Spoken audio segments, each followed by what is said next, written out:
لبیک لا شریک لک لبیک. زندگی کیسے گزارنی ہے، میرے نبی کی زندگی کا دوسرا رخ کہ بطور انسان زندگی کیسے گزارنی ہے، مرد عورت ہے زندگی کیسے گزارنی ہے. پہلا رشتہ جو قائم ہوا دنیا میں وہ ہے خامد اور بیوی، حضرت آدم اور حوا کا نکاح ہوا. اللہ تعالیٰ نے عورت کو کمزور بنایا تو پہلے دن سے اس کو عزت اور احترام دیا تاکہ ساری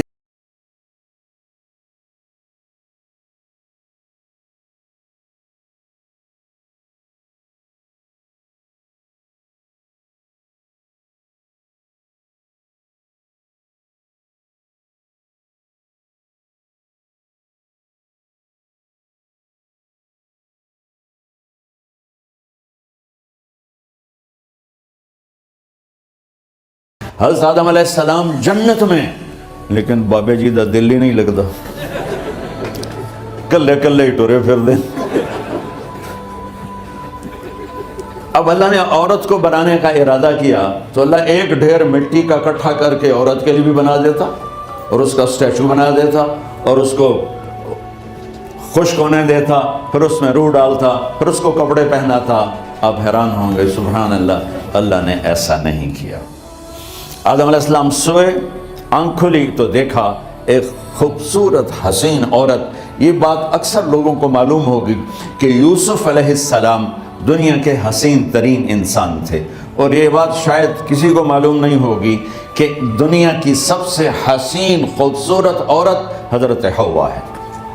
حوا جن پر بڑھاپا آیا ہی نہیں، 1000 سال کے قریب زندگی گزاری، بڑھاپا نہیں آیا.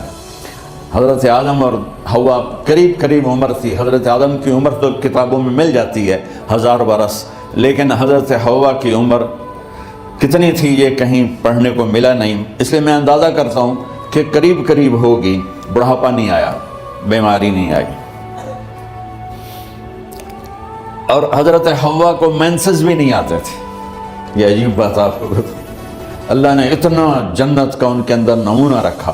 تو جب حضرت آدم کی آنکھ کھلی تو دیکھا ایک حسن کا پیکر، انہوں نے تو جنت ہی بھول گئی. کہنے لگے یا اللہ ہن دل ٹھریا جا یا اللہ کون ہے؟ کہ تیری بیگم. کہ واہ جی واہ، موجاں ہی موجاں. تو اللہ تعالیٰ نے نکاح پڑھایا. سبحان اللہ، اپنے نبی کی شان دوبارہ سنو. تو اللہ نے کہا آدم اپنی بیگم کا مہر ادا کرو. تو وہ پوچھنے لگے کیا مہر ہے؟ دیکھو ایک بات سنو، مہر کسی کی بیٹی کی قیمت نہیں ہوتی. $1 ہو یا $1 ٹریلین ہو، بیٹی کی کوئی قیمت نہیں ہوتی. یہ ایک نشان ہے کہ اس بچی پر اب یہ جو خامد ہے وہ موت تک خرچہ اس کے ذمہ ہے، بیوی کے ذمہ خرچہ نہیں ہے. خامد کما کے لائے گا اور اپنی بیگم کو کھلائے گا، اور بیوی گھر کی ذمہ داری نبھائے گی.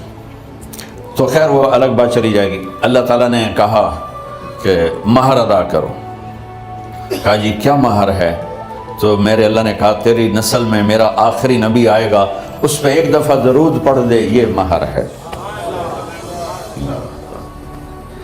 اچھا، شروع دن سے ہے کہ میں نے قبول کیا. قبول کیا کا مطلب ہے کہ میں اس لڑکی کو قبول کر رہا ہوں، اس کی کمیوں کے ساتھ بھی خوبیوں کے ساتھ بھی. اور جب لڑکی کہتی ہے سائن کرنا قبول کیا ہے، یا زبان سے کہے قبول کیا ہے، تو یہ اس بات کی گارنٹی ہے کہ میں نے اپنے اس لڑکے کو خامد ہونے کے طور پہ قبول کیا، اس کی کمیوں کے ساتھ بھی، اس کی خوبیوں کے ساتھ بھی. اور جو ہی شادی ہو کر ڈولی سسرال کے گھر جاتی ہے تو ٹیسٹ شروع ہو جاتا ہے، کی کر دیے، باندھی کے میں، اٹھیندی کے میں، بول دی کے میں.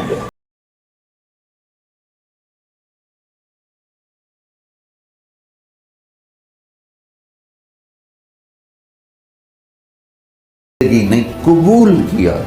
یہ واجب ہے کہنا قبول کیا، کہ جس میں پیغام ہے کہ اب میں اس کی میں کوئی کمی ہے وہ بھی قبول کروں گی، کوئی خوبی ہے تو سر ماتھے پر، اور لڑکا کہتا ہے کہ میں اسے قبول کرتا ہوں، اس کی خوبیوں کے ساتھ بھی کمیوں کے ساتھ بھی۔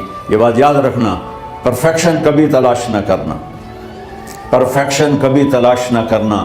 اللہ نے 100 نمبر نہیں مانگے، 51، ایک نمبر اوپر ہو گیا۔ گناہ تمہارے 50 ہیں اور نیکی تمہاری 51 ہے، تو اس ایک پر ہم تمہیں جنت میں ڈال دیں۔ اب کوئی خامد اپنی بیوی میں پرفیکشن دیکھنا چاہے، بیوی اپنے خامد میں پرفیکشن دیکھنا چاہے، ساس سسر اپنی بہو میں، ساس سسر اپنے داماد میں، بھائی اپنے بھائی میں، ماں باپ اپنی اولاد میں، اولاد اپنے ماں باپ میں، جہاں یہ نظر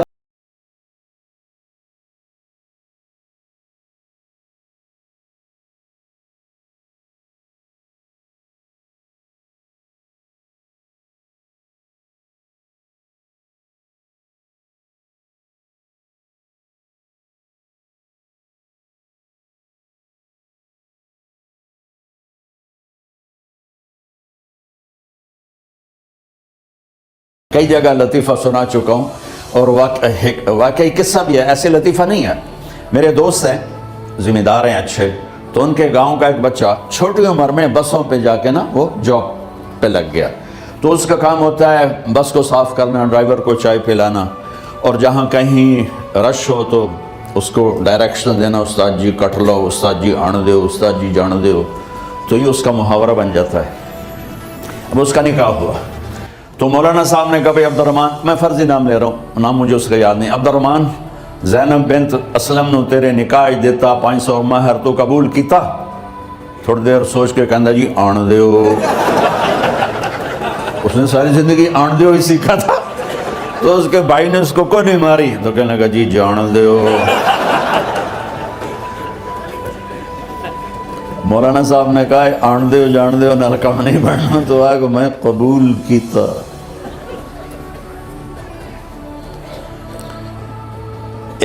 یہ بھی صحیح واقعہ سنا رہا ہوں۔ ایک نوجوان نے بیوی کو 3 طلاق دے دی کٹھی، اب ہو گیا پریشان، مولانا صاحب کے پاس گیا، کوئی میرے جیسا ہوگا، مولانا صاحب 3 طلاق دے بیٹھا، کوئی مسئلہ کا حرام؟ کہا جی کوئی رستہ حرام، کوئی گنجائش حرام۔ اس نے جیب سے موٹا سا لفافہ نکالا اور مولانا کے جا نماز کے نیچے ڈال دیا، کہ مولانا صاحب کوئی گنجائش؟ کہ ہوں تو سوچنا ہی پوے کی آکھیا یہ تو اپنی بیگم نو؟ اس آکھیا جی میں آکھیا ہی 3 طلاق، اس آکھیا مبارک ہوئے طلاق نہیں ہوئی۔ میں آکھیا جی او کیوں ہے؟ آکھے او جڑا یہ طلاق ہے عربی دا لفظ، اس سے چاکھنا پمدا ہے طلاق۔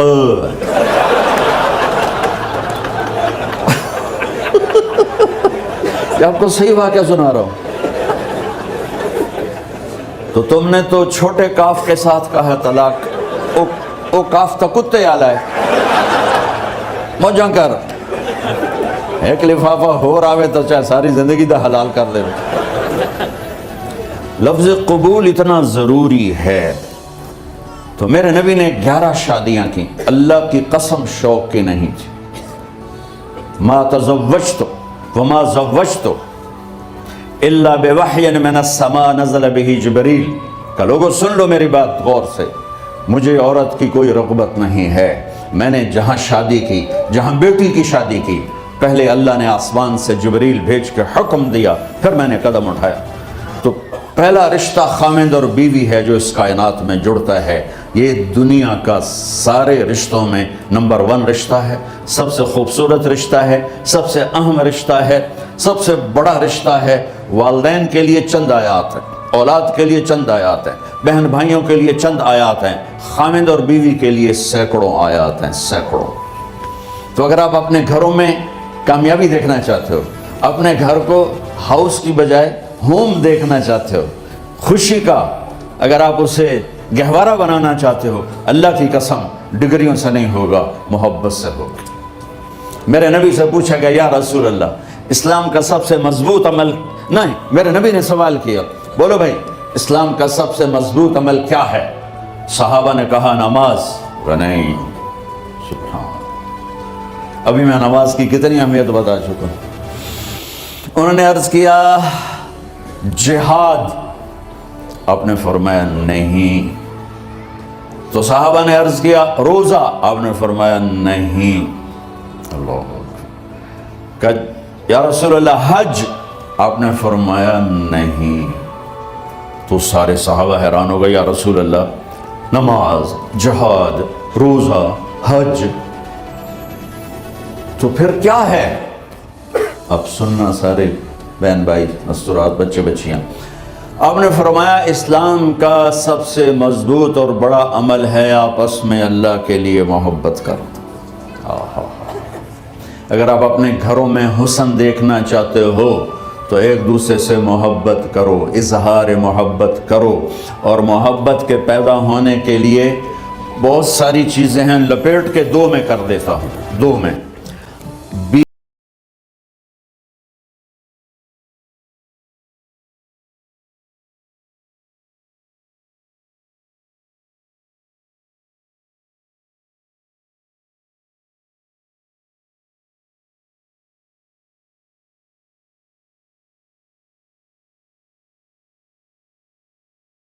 جڑ جائیں گے. یاد رکھو شکلوں سے زندگی آباد نہیں ہوتی، زندگی اخلاق سے آباد ہوتی. تو اپنے گھر سے ٹونٹنگ نکال دو. نہ کہا کا مطلب ہے بارش کا زمین میں جذب ہو کر یکجان ہو جانا. دو زندگیوں کا محبت میں جذب ہو کر یکجان ہو جانے کو نکاح کہتے ہیں. نہ کہا آنکھوں میں نیند کا اتر کے سلا دینا. نہ کہا خاوند اور بیوی کا ایسی محبت دینا کہ چین کی نیند آ جائے. نہ کہا اعتماد کرنا، بھروسہ کرنا. خاوند بیوی پہ بھروسہ کرے، بیوی خاوند پہ بھروسہ کرے. اے نوے لوگ کے فون چیک ہو رہے ہوئے، کال کتنے کی تھی، کال کتنے کی تھی. عزت دو، اعتماد کرو. چوتھا مطلب درخت کا چھاؤں بنا دینا. نہ کہا میاں اور بیوی، خاوند اور بیوی کا محبت کی ایسی چھاؤں بنانا کہ اس کے نیچے اولاد کا پودا خوبصورتی سے پیدا ہو سکے. نہ کہا صرف لفظ نکاح کے مطلب بتا رہا ہوں. نہ کہا مریض کو، کدھر ڈاکٹر بیٹھے ہیں میرے سامنے بیٹھے ہیں، مریض کو دوا ایسی دینا کہ وہ شفا یاب ہو جائے. آپس کے ایسے تعلق بنانا کہ زندگی کو شفا مل جائے.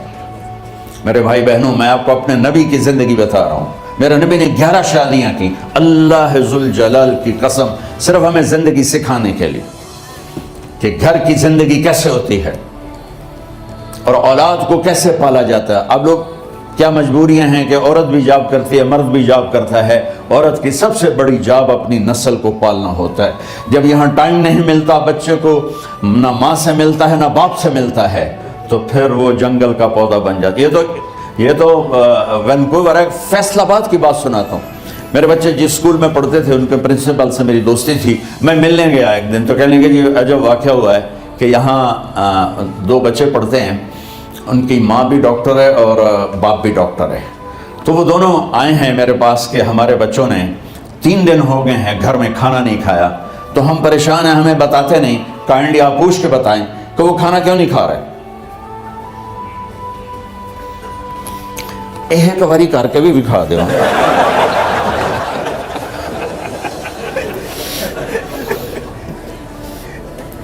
ہمارا دین اتنا خشک نہیں، ہمارے مولوی صاحبان نے زیادہ خشک بنا دیا. تو انہوں نے دونوں بچوں کو بلایا. سننا، سارے فیملیز بیٹھے ہو جہاں میں فیملی کی زندگی کو فوکس کر کے نبی سے جوڑ کے بتا رہا ہوں، طارق جمیل کے تجربے نہیں بتا رہا. دونوں بچوں کو بلایا. بیٹا آپ کھانا کیوں نہیں کھا رہے؟ کہا جی ہم اپنے ممی اور بابا کے سامنے نہیں بتائیں گے. تو انہوں نے دونوں کو باہر بٹھا دیا. پھر پوچھا اب بتاؤ کیا مسئلہ ہے؟ ان کا سر ہم صبح جب ناشتہ کرتے ہیں تو ہمارے ممی ڈیڈی سو رہے ہوتے ہیں، ہماری ان سے ملاقات نہیں ہوتی. جب ہم اسکول سے واپس آتے ہیں تو ممی ڈیڈی اپنے میڈیکل کالج میں ہوتے ہیں، ہاسپٹل میں ہوتے ہیں، تو ہمیں ان کو دیکھنے کا موقع نہیں ملتا. شام کو جب ہم کھانا کھاتے ہیں تو یہ دونوں اپنے پرائیویٹ کلینک میں ہوتے ہیں، تو ہم ان کو دیکھ نہیں پاتے. پورا ہفتہ گزر جاتا ہے، ہمیں ماں باپ کی شکل نظر نہیں آتی. تو ہم نے اسٹرائک کی ہے کہ ایسے ماں باپ کی روٹی کیا کھانی جو اپنی شکل بھی نہ دکھا سکیں. تو اس لیے ہم نے کہا ہم نے بائیکاٹ کیا ہے, گھر میں نہیں کھانا ہے. تو ایسی لائف مت بناؤ. یہاں ایک بہت بڑا چکر شیطان دیتا ہے, بڑی گاڑی لے لو, $100 کی قسط تو ہے, اور بڑا گھر لے لو, $200 یا $100 کی قسط تو ہے. پھر میاں بھی کام کرے, بیوی بھی کام کرے, جو کہ بڑا گھر باقی رہے, تو خوشیاں تو مٹ گئیں. جو ڈبل جاب کرے گا, تو ڈبل جاب کرتے ہیں. ڈبل جاب کرنے والا بیچارہ تھکا ہوا ذہن لے کے آتا ہے, وہ کیسے ٹائم دے گا اپنے بچوں کو خوشی کے ساتھ؟ جو ماں جاب کر کے آئے گی, پھر کھانا پکائے گی, وہ جب اتنی تھک جائے گی تو اپنے بچوں کو کھلا ٹائم کیسے دے سکے گی؟ پوری کائنات کی ذمہ داری تھی میرے نبی کے سر پر, اور آپ اس کے باوجود روزانہ حسن حسین کے لیے وقت نکالتے تھے. اور انہوں کو آ کر کوئی لیکچر نہیں. دیکھو ماں باپ سے ایک بات کرتا ہوں, لیکچر تھوڑا دو, محبت زیادہ کرو. یہ نہ کرو, یہ کیوں کیا, یہ کرو, یہ کرو, یہ چھوڑ کر صرف سینے سے لگاؤ, صرف محبت دو. کمیوں سمیت بچوں کو قبول کرو, ان کی زندگی تبدیل ہو جائے گی. اتنے بڑے نبی, اتنی بڑی ذمہ داری, اور اتنا درد سینے میں کہ آپ کے سینے سے ایسے ابلنے کی آواز آتی تھی جیسے ہانڈی ابلتی ہے.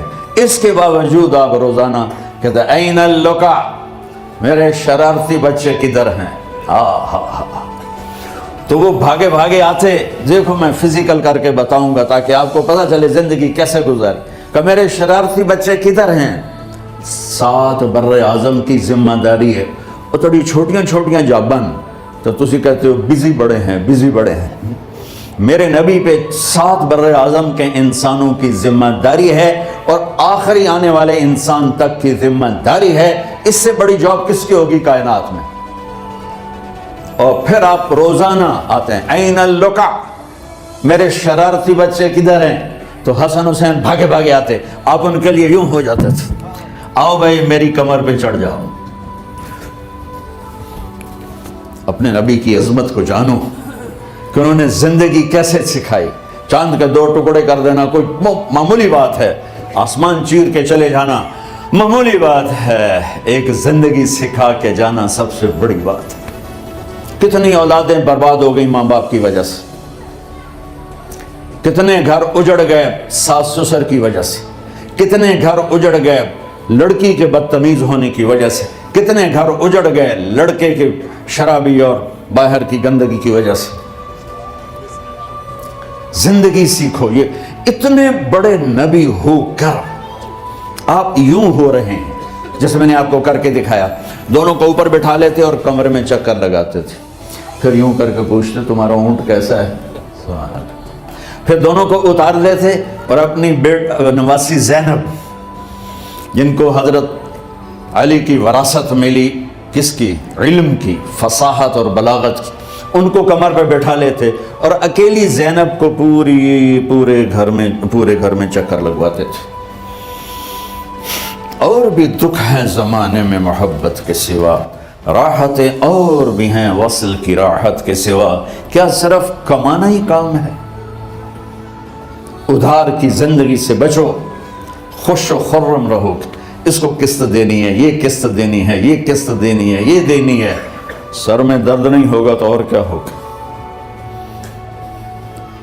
تو آپ اتنے بڑے عظیم ہو کر وقت نکال رہے ہیں. اور حضرت ابو ہریرہ فرماتے ہیں میری آنکھوں نے دیکھنا سارے کہ آپ نے کبھی حسن کبھی حسین, یہاں جیسے مائیں کرتی ہیں, ادھر کھڑا کیا ہوا ہے اور جھولا جھولا رہے ہیں ایسے, اور ان کے دونوں ہاتھ پکڑ کر کہہ رہے ہیں آ جاؤ, اوپر آ جاؤ, اوپر آ جاؤ, آگے پہاڑی ہے, اوپر آ جاؤ, آگے پہاڑی ہے. تو ایسے آتے اور اوپر آؤ, وہ یہاں آ جاتے, آگے آؤ, وہ یہاں آ جاتے, آگے آؤ, وہ یہاں آ جاتے. تو پھر آپ یوں ہو جاتے, آگے آؤ, تو چڑھتے چڑھتے یہاں آ جاتے, وہ یہاں آ جاتے.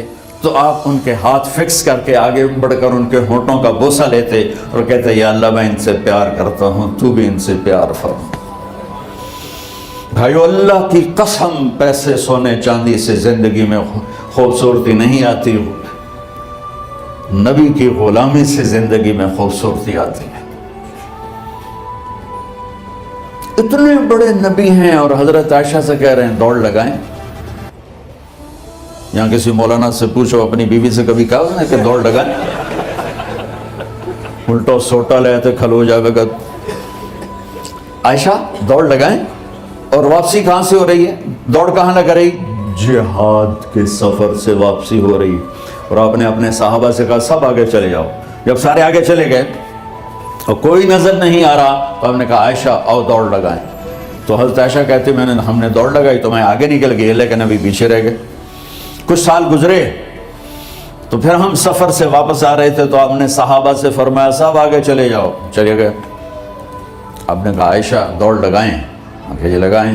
کون دنوں میں ذرا موٹی ہو گئی تھی تو پھر اللہ کے نبی آگے نکل گئے, میں پیچھے رہ گئی. تو آپ نے کہا عائشہ ہاذہ بتلک, آج تو اور میں برابر